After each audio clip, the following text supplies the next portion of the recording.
आज की class start करते हैं। आज का जो हमारा टॉपिक है वो संधारित्र से रिलेटेड है। हम लोग संधारित्र टॉपिक पढ़ रहे थे, इसमें कुछ बच्चों को थोड़ा सा एक टॉपिक पे डाउट आया था, तो आज हम लोग वो डिस्कस करने वाले हैं। आज हम देखेंगे कि जब हम किसी चालक को जब आवेश देते हैं या एक चालक से दूसरे चालक पे आवेश जाता है तो कितना जो है चार्ज एक जगह से दूसरा जगह चार्ज ट्रांसफ़र होता है, कितना ऊर्जा हानि होती है और लास्ट में उनके विभव में क्या परिवर्तन आता है।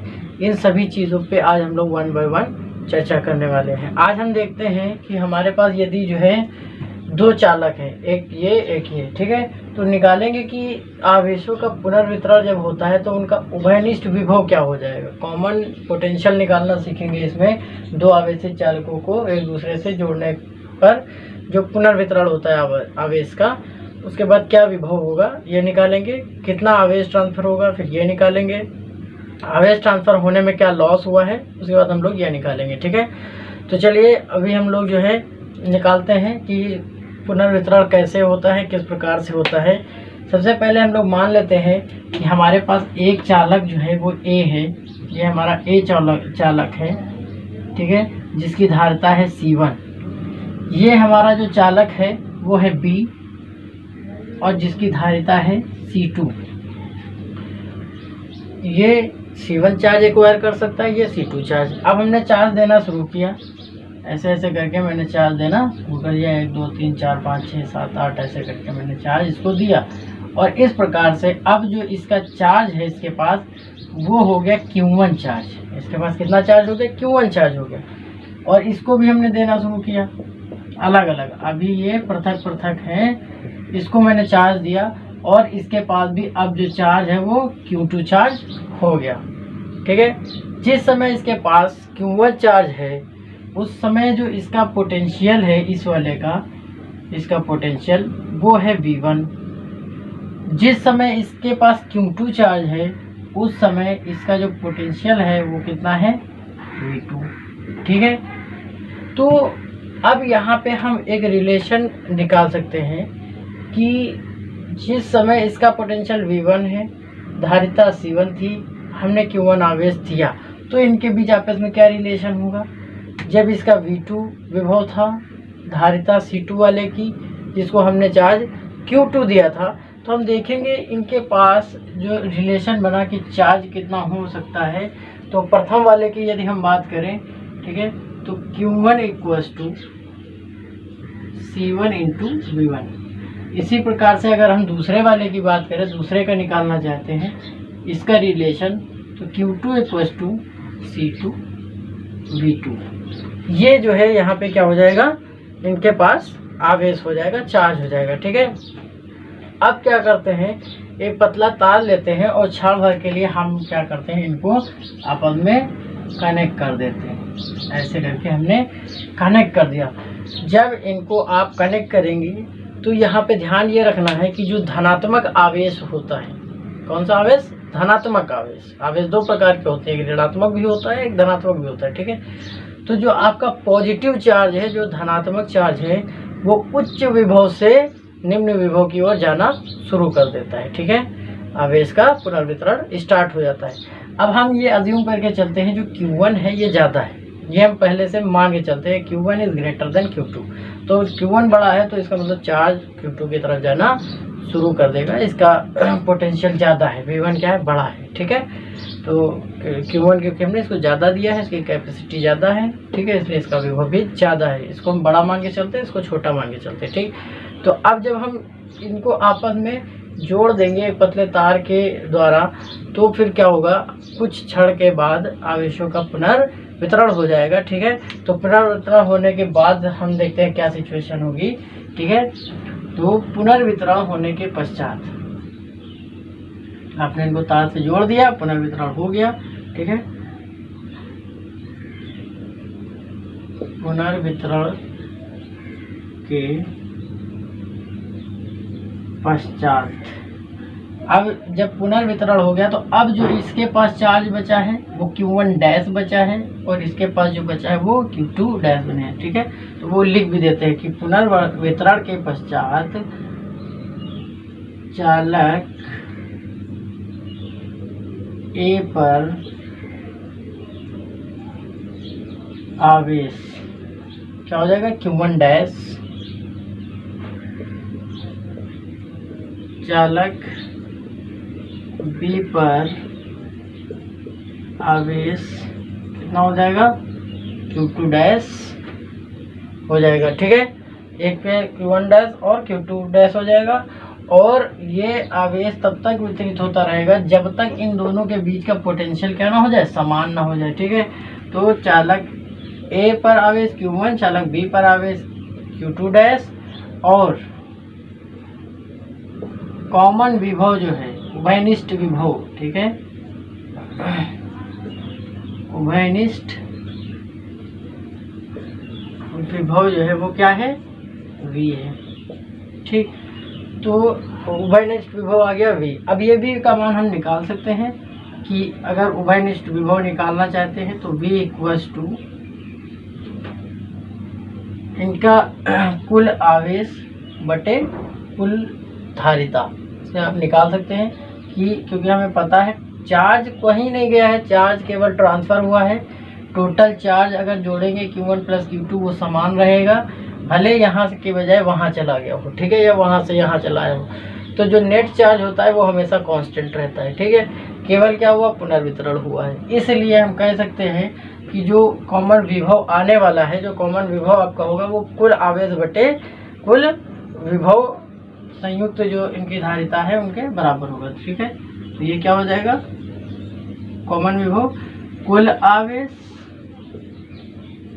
बटे संयुक्त धारिता, संयुक्त धारिता। ठीक, तो कुल आवेश कितना हो गया, Q1 प्लस Q2, और संयुक्त धारिता क्या हो जाएगी, C1 प्लस C2 हो जाएगी। ठीक है, अब इसमें चाहे तो हम ये Q1 Q2 के मान भी रख सकते हैं, तो हमारा V इसके पदों में आ जाएगा। Q1 का मान क्या होता है, C1 V1 होता है। Q2 का मान क्या होता है, C2 V2 होता है। अपॉन धारिता क्या है, C1 प्लस C2। तो ये हमारा कॉमन विभव निकालने का एक फॉर्मूला आ गया, जिसको हम इक्वेशन नंबर 1 ले सकते हैं, जो भी इसी को कहते हैं उभयनिष्ठ विभव, कॉमन पोटेंशियल। ठीक है, आई होप समझ में आ गया होगा। इसमें ज़्यादा कुछ था नहीं एडवांस। ठीक है, बहुत अच्छा था। अब हम जैसा कि मान चुके हैं कि A के पास अब चार्ज Q1 बचा है जो A वाला था, और जो B वाला था उसके पास चार्ज कितना है, Q2 बचा हुआ है। यदि हम इनका अनुपात लेना चाहते हैं कि Q1 का Q2 से अनुपात ले लीजिए, ठीक है, तो देखते हैं अब क्या होगा। ठीक है, सबसे पहले तो हम ये पता कर लेते हैं कि Q1 होगा कितना, है ना। पुनः वितरण के पश्चात Q1 कितना हो जाएगा, Q1 डैश कितना हो जाएगा, Q1 डैश इक्वल्स टू, धारिता तो नहीं बदली है, C1 क्या बदला है, विभव, C1 V हो जाएगा। ठीक है, ऐसे अगर हम कहें Q2 डैश क्या हो जाएगा, Q2 डैश कितना होगा, तो C2 V। ठीक है, तो इनका यदि रेशियो लिया जाए, Q1 डैश का Q2 डैश से अनुपात लिया जाए, तो Q1 डैश बटे Q2 डैश किसके बराबर आ जाएगा, C1 by V, C2 by V। V से V कैंसिल आउट हो जाएगा, क्या आ जाएगा हमारा, C1 बटे C2। तो यहाँ से रिजल्ट क्या निकल के आया कि इनका जो आवेश का वितरण होता है वो इनकी धारिताओं पर निर्भर करता है, न कि इस बात पे कि इनका आवेश कितना दिया गया है। ठीक है, निर्भर करने का जो पैटर्न है वो केवल और केवल इनके जो संधारित्र की अपनी कैपेसिटी होती है, जो धारिता होती है, उसी पर निर्भर करती है। आई होप ये आपको समझ में आ गया होगा। ठीक है, ये देख रहे हैं, यहाँ से रिलेशन क्लियर हो गया कि Q1 अनुपात है Q2, अगर इनका अनुपात लेंगे तो ये C1 अनुपात C2 पे डिपेंड करता है। तो यहाँ से पता चला कि जो पृथक पृथक चालक थे यदि उनको आप एक पतले तार से कनेक्ट कर देते हैं तो जो आवेश का वितरण होने वाला है वो उनकी धारिताओं के अनुपात के अनुक्रमानुपाती होता है, उसी के अकॉर्डिंग होता है। ठीक है, तो आई होप ये पूरा समझ में आ गया होगा। अब हम लोग चलते हैं जरा इसी के अंतर्गत दूसरे टॉपिक में कि ये तो पता चल गया इस रेशियो में अनुपात जो है डिस्ट्रीब्यूट होगा। अब बात आती है कि जो अनुपात है वो जो आवेश एक जगह से दूसरी जगह गया है वो गया कितना है, जरा उसकी बात कर लेते हैं। ठीक है, बहुत तेज़ी के साथ मैं करता हूँ, अब इसकी ज़रूरत भी नहीं रह गई है। ठीक है, लेकिन चले देख लेते हैं सेकेंड हेडिंग। ठीक है, कि दो आवेशित चालों को जोड़ने पर आवेशों का पुनर्वितरण था। तो अब यहाँ पे ले लेते हैं कितना आवेश स्थानांतरित होता है। ठीक है,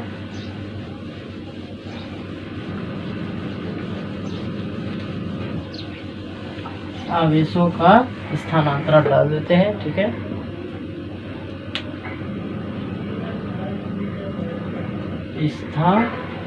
स्थानांतरण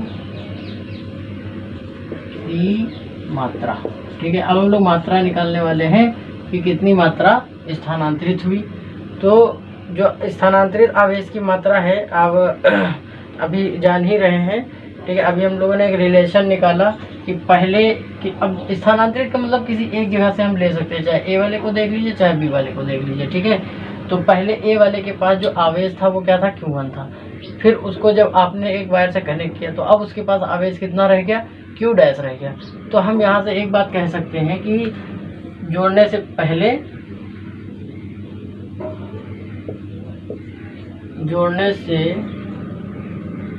पूर्व चालक ए पर आवेश की मात्रा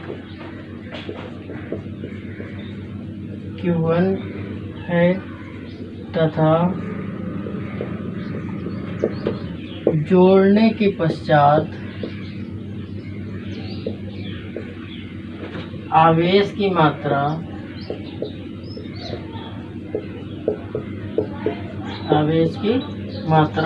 Q1 डैश हो जाती है। ठीक, अब हमको ये पता है कि Q1 is greater than Q2, ये आप याद रखिएगा। ठीक है, कि Q1 ज़्यादा है, बड़ा है। ठीक है, या इसकी कोई ज़रूरत ही नहीं। ठीक है, सीधे Q1 डैश। तो अब स्थानांतरित आवेश हम निकाल सकते हैं। स्थानांतरित आवेश कितना हो जाएगा, Q1 में से Q1 डैश घटा लीजिए तो कितना स्थानांतरित हुआ वो हमें यहाँ से प्राप्त हो जाता है। ठीक है, तो अब Q1 और Q2 दोनों की वैल्यू हमें पहले से ज्ञात है। Q1 के वैल्यू हम लोग निकाल चुके हैं और Q2 की भी वैल्यू हम लोग निकाल चुके हैं, रख लेते हैं। Q1 क्या होता है, C1 V1 होता है। Q2 क्या होता है, C1, बस इसका C तो नहीं बदलेगा, फिजिकल क्वांटिटी है, लेकिन V बदल जाएगा। ठीक है, ये फिक्स है, उसकी जो फिजिकल स्ट्रक्चर है वो बदलेंगे नहीं तो C नहीं बदलेगा, V बदला है ना। तो ये क्या हो गया है, कॉमन विभव हो गया है, V हो गया है। ठीक है, V भी हम निकाल चुके हैं, चाहे तो इसका मान यहाँ रखेंगे C1 V1 माइनस C1। अब V की वैल्यू क्या थी, V की वैल्यू हम लोगों ने निकाला था C1 V1 plus C2 V2 upon C1 plus C2। ये वैल्यू हम लोगों ने निकाल ली थी। यहाँ से देख रहे हैं C, यहाँ भी C1 है, यहाँ भी C1 है, तो हम लोग C क्या कर सकते हैं, कॉमन भी कर सकते हैं। C1 चला गया बाहर, इसका एलसीएम लेंगे तो क्या बन जाएगा, C1 V1 प्लस इसका C2 V1, इसको ओपन कर देंगे, minus C1 V1 minus C2 V2। ठीक है, और ये होल अपॉन में C1 प्लस C2। ठीक है, तो अब ये वाला और ये वाला पद क्या हो जाएगा, कैंसिल हो जाएगा। अब ये बचा C2, ये दिखा C2 भी क्या हो गया, बाहर हो गया, तो C1 C2 हो गया बाहर। ये वाला पद भी इधर लिख लीजिए, C1 प्लस C2। ठीक है, तो यहाँ क्या बच गया, V1 माइनस V2 बच गया। ठीक है, तो ये क्या हुआ, स्थानांतरित आवेश की मात्रा हुई डेल्टा Q से आप लिख सकते हैं। ठीक है, तो ये हमारा जो है एक दूसरी इक्वेशन आ गई। इससे पहले के बाद ये इक्वेशन नंबर दूसरी जो ये बताती है कि कितना अमाउंट ऑफ चार्ज जो है स्थानांतरित हुआ है इस दो चालकों को आपस में एक पतले वायर के जोड़ने के कारण। ठीक है, अब हम इसमें अगले पॉइंट की तरफ यदि हम चले कि जब आवेश एक जगह से दूसरी जगह स्थानांतरित होता है तो कितना ऊर्जा का लॉस होता है। तो चलिए हम लोग ज़रा उस पर भी चर्चा कर लेते हैं। ठीक है, कि दो चालकों को जोड़ने पर आवेशों के स्थानांतरण होने पर ठीक है ऊर्जा ह्रास।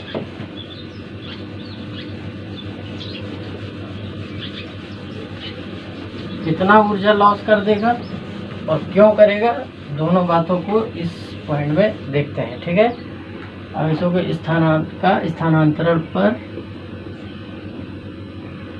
लॉस, ठीक है ह्रास, जिसको हिंदी में क्या बोलते हैं, ह्रास।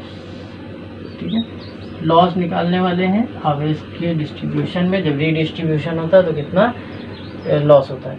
तो देखिए यहाँ पे एक चीज़ हमें ध्यान रखना है कि आवेश की मात्रा तो लॉस नहीं होती है, वो एक जगह से दूसरी जगह ट्रांसफ़र हो जाता है। इसका मतलब पहले भी जो आवेश था बाद में भी वही आवेश है। तो फिर पोटेंशियल ये केवल एक जगह से दूसरी जगह गया है, तो लॉस कैसे हुआ। तो लॉस होता है जब आवेश एक जगह से दूसरी जगह जाता है तो वो वर्क के थ्रू जाता है, उसको कुछ कार्य करना पड़ता है। वो एक जगह से दूसरी जगह जाने में कुछ कार्य करता है, तो कार्य करने के लिए वो ऊर्जा का यूज़ करता है और वो पोटेंशियल ऊर्जा का यूज़ करता है। वो जो है जो कंज्यूम्ड एनर्जी होती है वो जो है पोटेंशियल एनर्जी से उस चीज़ को प्राप्त करता है, जो उसकी स्थितिज ऊर्जा होता है उसका यूटिलाइज करके वो वर्क करता है, और ये वर्क ही जो है वो उसका लॉस होता है। ठीक है, तो लॉस का मतलब है जो आवेश को एक जगह से दूसरी जगह जाने में कार्य करना पड़ता है। ठीक है, तो चलिए हम लोग इसकी भी गणना कर लेते हैं। ठीक है, तो अब सबसे पहले हम ये जानेंगे कि पहले ऊर्जा थी कितनी हमारे संधारित्रों के पास। ठीक है, तो स्थानांतरण से पहले की बात करते हैं। ठीक है, स्थानांतरण से पूर्व ए की ऊर्जा है ना, तो ए की ऊर्जा कितनी हो जाएगी, 1/2। ठीक है, C1V1 स्क्वायर। ऐसे ही अगर हम स्थानांतरण से पहले उसकी बात कर लें, स्थानांतरण से पूर्व बी की ऊर्जा की बात कर लें, तो 1/2 C2V2 का स्क्वायर। तो इसका मतलब दोनों को मिला करके इस सिस्टम के पास कुल कितनी ऊर्जा थी, है ना, तो ए व बी के पास कुल ऊर्जा की यदि बात की जाए। ठीक है, तो कुल ऊर्जा बराबर, कुल ऊर्जा है तो उसको हम U से लिख देंगे। ठीक है, कितनी हो जाएगी, दोनों का जोड़ 1/2 C1V1 का स्क्वायर, इसको ब्रैकेट लगा लेते हैं, C2V2 का स्क्वायर हो जाएगी। ठीक है, अब इसके बाद ये बात तो हमारी समझ में आ गई कि जोड़ने से पहले उनके पास जो कुल पोटेंशियल एनर्जी थी U बराबर वो 1/2 C1V1 प्लस C2V2 का स्क्वायर वाली थी। ठीक है, अब दोनों को जब हम जोड़ देते हैं, ठीक है, जब आपस में दोनों जोड़े जाते हैं तब देखते हैं क्या होता है। ठीक है,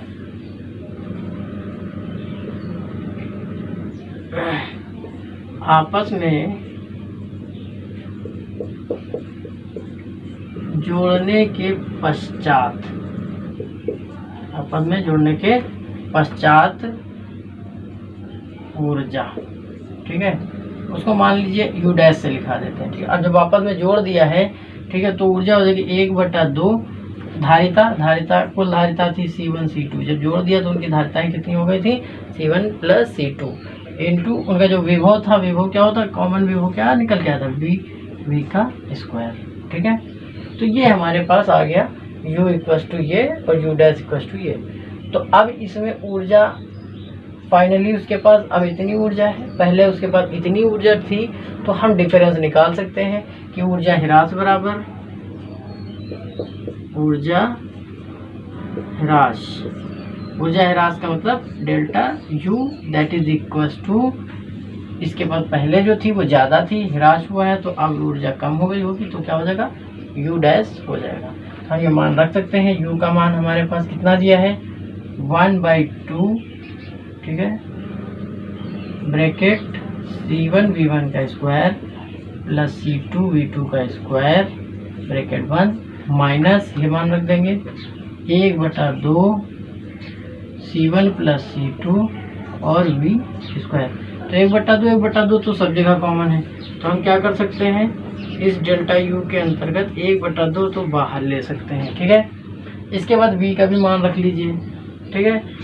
तो ये हम जरा ऐसे वाला ब्रैकेट लगा लेते हैं, C1 V1 का स्क्वायर प्लस C2 V2 का स्क्वायर माइनस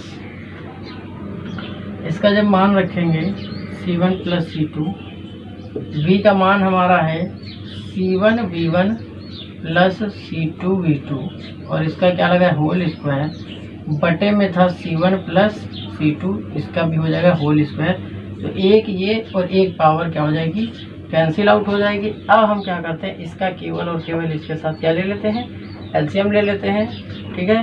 तो एलसीएम लेने के पश्चात 1/2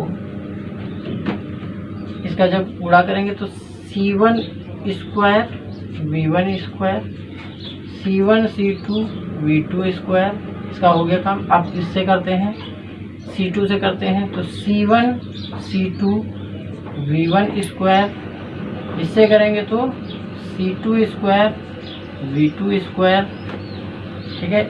इसको अंदर माइनस कर देंगे ओपन करके, ये फॉर्मूला A प्लस B का होल स्क्वायर लगा फिर माइनस भी लगाए तो A स्क्वायर इसका स्क्वायर हो जाएगा, ठीक है। और माइनस गुणा करते चलेंगे प्लस फिर ये गुणा हो जाएगा माइनस, तो क्या हो जाएगा C2 का स्क्वायर V2 का स्क्वायर माइनस 2 C1 C2, ठीक है। ये हो गया पूरा ब्रैकेट ओपन, ठीक है। और होल अपॉन में इनके क्या आ जाएगा, जो चल रहा था C1 प्लस C2। अब इसमें देखिए ये वाला और ये वाला पद कैंसिल, इसके बाद ये वाला पद और ये वाला पद कैंसिल, और क्या दिख रहा है यहाँ पे C1 C2, यहाँ पर C1 C2, यहाँ पर C1 C2 कॉमन है, बाहर कर लेंगे, ठीक है। तो ये जब बाहर कर लेंगे तो यहाँ क्या बचेगा आपका 1/2 C1 C2 बाहर, ये भी बाहर ही ले आते हैं C1 प्लस C2, ठीक है। बड़ा लिख देते हैं थोड़ा सा 1/2, ठीक है, C1 C2 upon C1 plus C2। और यहाँ जब ये कॉमन चला गया तो बचा क्या हमारे पास, V1 का स्क्वायर प्लस V2 का स्क्वायर माइनस 2V1 V2। तो ये A square plus B square minus 2AB का फार्मूला बन गया। तो इसको हम डायरेक्टली हम लिख सकते हैं, यहाँ पे लिख देते हैं कि डेल्टा U बराबर C1 C2 upon 2 C1 plus C2 और ये क्या बन गया V1 माइनस V2 का होल स्क्वायर। तो ये इतना ऊर्जा हिरास होगा जब एक जगह से दूसरी जगह आवेश ट्रांसफ़र होगा। काफ़ी बच्चों को इसमें डाउट था कि सर ये कैसे डेरिवेट हुआ है, तो वो मैंने कंप्लीट करके आप लोगों को दिखा दिया है, ठीक है। वीडियो को पॉज कर करके एक दो बार आप लोग देख लीजिएगा, इसमें ज़्यादा कुछ नहीं था। आप क्या करेंगे, स्थानांतरण से पहले एक संधारित्र की ऊर्जा 1/2 C1 V1 स्क्वायर होगा, C1 V1 स्क्वायर, फिर स्थानांतरण से पूर्व ही B के पास 1/2 C2 V2 स्क्वायर होगा। इसका मतलब कुल ऊर्जा स्थानांतरण से पहले कितनी थी, U = 1/2 कॉमन है C1 V1 का स्क्वायर प्लस C2 V2 का स्क्वायर। अब जब हमने क्षण भर के लिए उसको जोड़ दिया तो आवेश एक जगह से दूसरी जगह चला जाएगा। तो इसका मतलब अब उनके पास कुल ऊर्जा कितनी होगी, तो हमें पता है संयुक्त जो धारिता है वो C1 प्लस C2 है और अब संयुक्त जो विभव है वो V है। तो इनकी धारिता के इनके पास जो ऊर्जा होगी वो 1/2 C1 plus C2 into V का स्क्वायर हो जाएगी। तो लॉस कितना हुआ, पहले U थी अब U डैश रही, लॉस निकाल लेंगे, ह्रास निकाल लेंगे, delta U = U minus U dash, value put कर देंगे। छोटी सी कैलकुलेशन है, देख लीजिएगा अच्छे से, ठीक है, हो जाएगा। ये निकल करके आ जाता है कि जब ऊर्जा स्थानांतरित आवेश स्थानांतरित होता है तो कितना ऊर्जा में लॉस होता है, ठीक है। आई होप सभी को बहुत अच्छे से ये समझ में आ गया होगा।